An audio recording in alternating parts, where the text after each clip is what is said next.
Hi guys, Kadyo na naman and you're watching M News. Motorcycle Riding School Philippines or MRSP sa pangunguna ni Master Instructor Melakino ay nag-launch ng Vital Corporate Social Responsibility na tinawag nilang Gawing Ligtas ang Marilake noong December 13, 2025. Ito ay isang immediate at strong response sa alarming surge ng accidents at fatalities sa Marilake Highway. Ang event na ito ay nagbigay ng hands-on intensive training sa mga riders kung saan ang focus ay sa life-saving techniques na crucial para maiwasan ang aksidente. Kasama rito ang pagmaster ng precision cornering para sa mga blind curves at emergency hazard avoidance drills para naman sa mabilis na reaction time.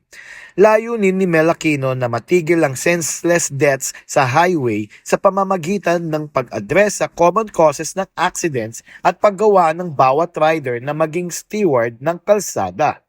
Ang December 13th event ay simula pa lamang ng isang pangmatagalang commitment. Formal na sinabi ng MRSP na ang Gawing Ligtas ang Marilake ay magiging isang monthly recurring initiative. Naniniwala sila na ang sustained at professional education ang tanging paraan para tuluyang mag-shift ang riding culture at maibalik ang Marilake sa pagiging isang beautiful at safe na ruta. Yun lang po, ako po ulit si Kadyo. We'll see you guys next time.